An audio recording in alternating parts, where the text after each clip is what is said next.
Hey, how you doing? This is Kinesiology 223, Introductory to Sports Psychology.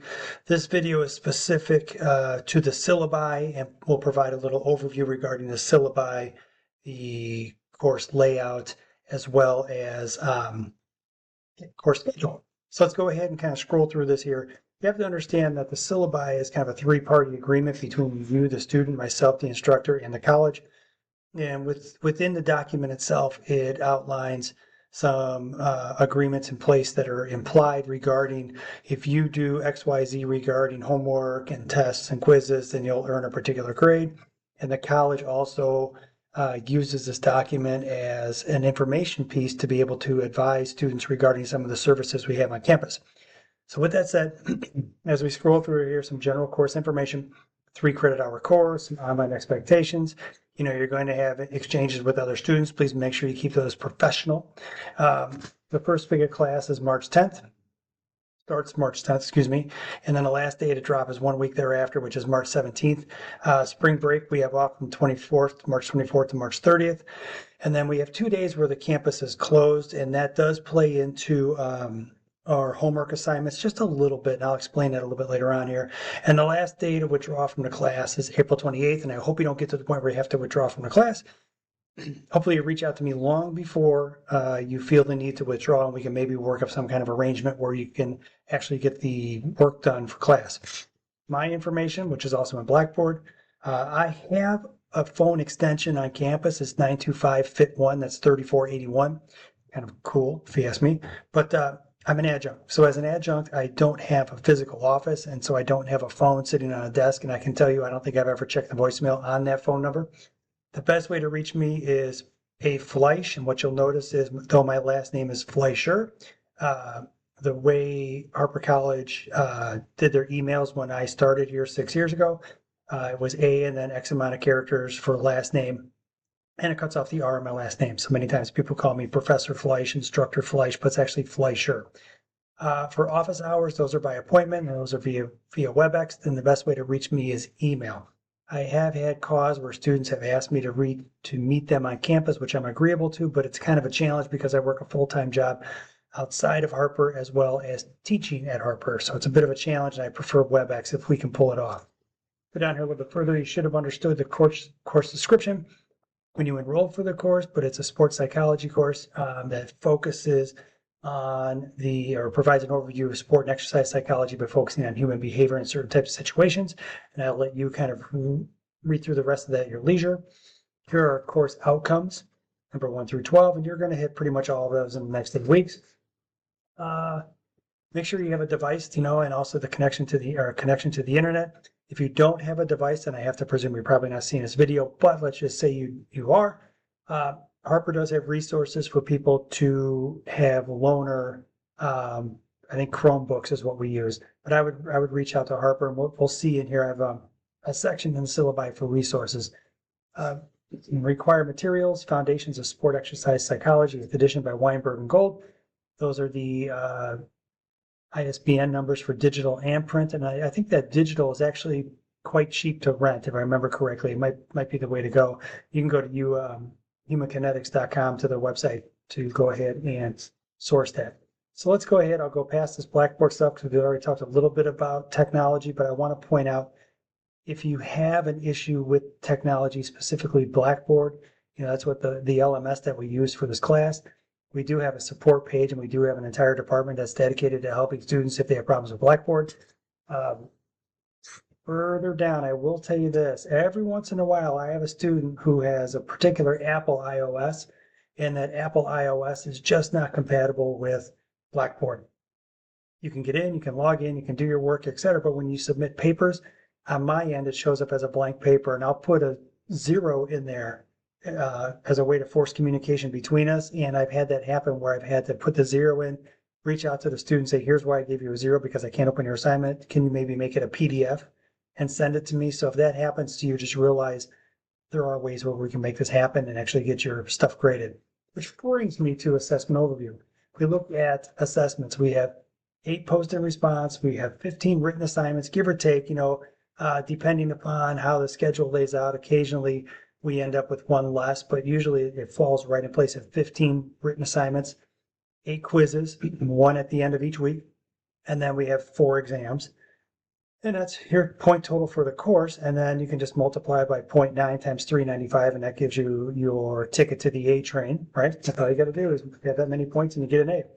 Some descriptions regarding the different assignments that we have between post and response, written assignments, quizzes, exams. I can't stress this enough, in terms of like your post and response.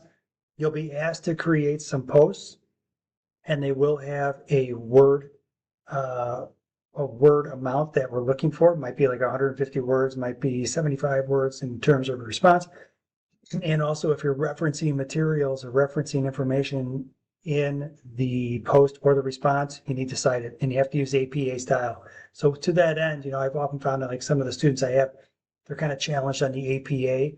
And if you're going to continue in college and continue to write papers, you're going to have to learn how to use APA style. So make sure you use APA style to cite all sources, and do so also in a sources cited at the end of your post. And you'll see when we do this post and response, when it's required, you'll see the prompts that are in there to help you. Reading the feedback, late work policy, try to reach out to me if you think you're going to be late with an assignment, see if we can work something out. Further on, I'm going to take this further on down with the course surveys. This course is not the same. I've taught it, I think, 5 times now, 6 times.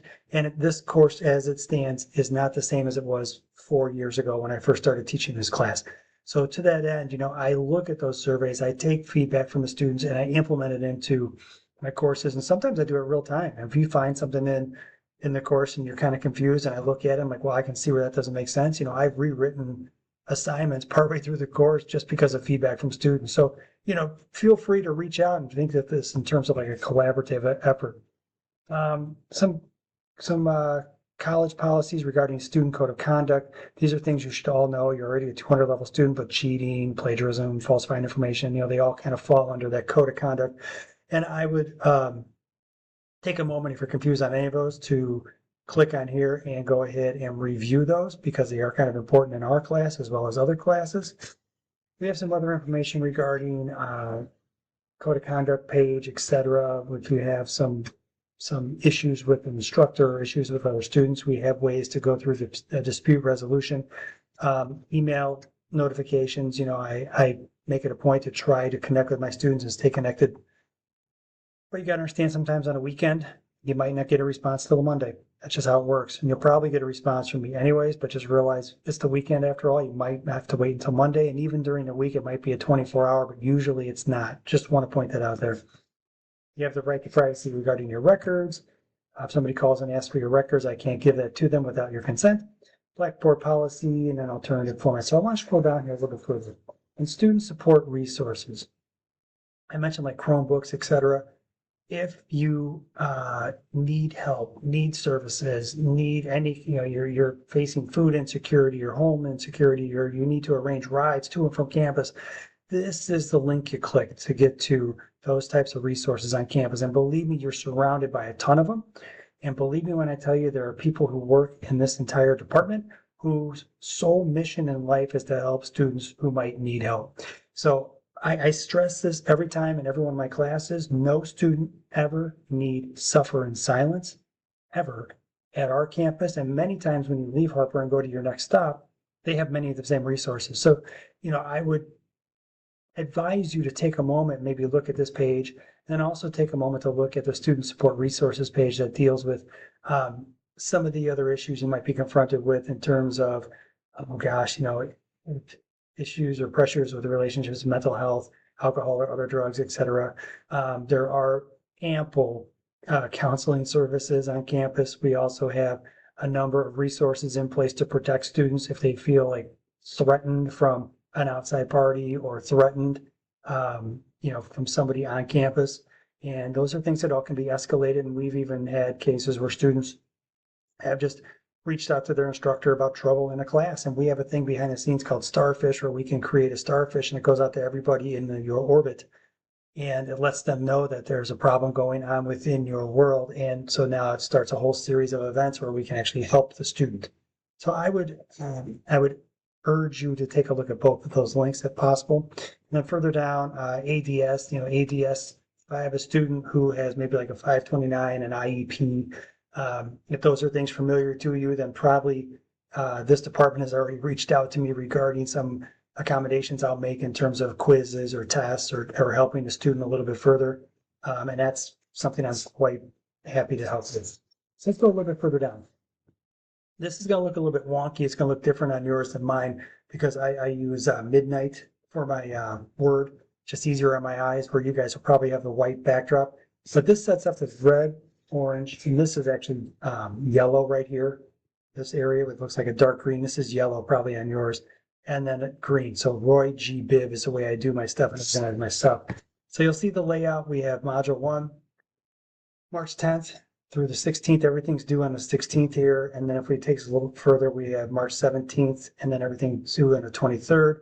So when you look at this to the right now, we have post and response 1, written assignments number 1 and 2, quiz number 1, et cetera, et cetera, et cetera, which brings us through Module 1 up to spring break. Now, if we go ahead and hit pause on this video, what we'll find in the Blackboard shell is when we click on Learning Modules, this will open up a series of folders, and these folders are red, orange, yellow, green. And I do that just to kind of keep myself organized, let me tell you, but I do that also to help students remain organized.